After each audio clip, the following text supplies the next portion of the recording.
This week, I'm going to make the video short because you've got some sort of heavy reading this week. I understand that the moment anyone hears that, oh boy, I'm going to be reading philosophy, you immediately go, oh no, not that. But it's important. And we're going to be using some of the things we go through this week throughout the rest of the course. So please, sort of struggle through it. The big thing that I think you're going to see later in the course is sort of the divergence between the Lockean view of politics and the Hobbes view. And so let me make a couple points on this if I could.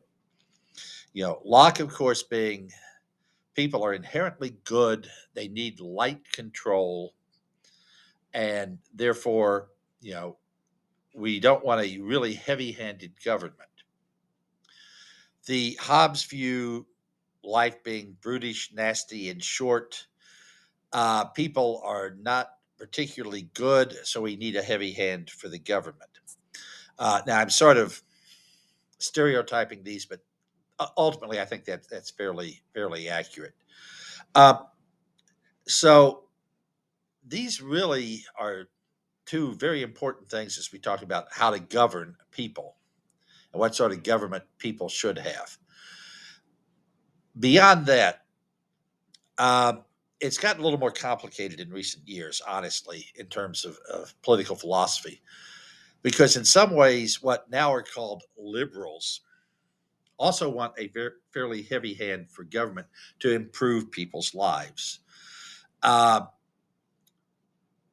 so, as a result, in some ways, there have been sort of what we call neoliberals, classical liberals, in some cases, libertarians who have tried to fill the purely Lockean view. Now, I'm not going to go into who's right, who's wrong on this, but in terms of labeling people, in terms of their philosophy, it's gotten a little more complicated.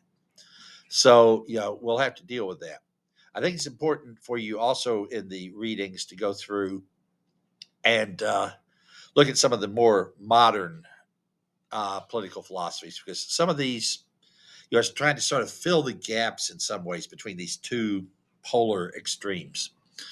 I also, on your announcements page, put a little bit in about Asian political philosophy. The reason I think this is important is, it's all too easy for us in the US or in the West in general to go, well, these are the grand political philosophies, and therefore that's what we really need to focus on. Many of the Asian countries are coming at it from a very different philosophical background. And we need to understand that and address that because if we don't, we're not really going to understand what's going on inside their heads philosophically, and it does impact government.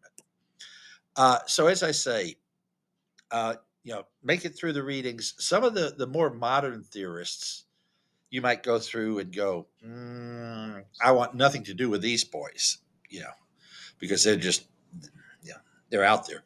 Other ones might make you go, they just might have a point. So make it through. And as I say, we'll be using some of these concepts later on as we go through the course. So they are important. Thank you.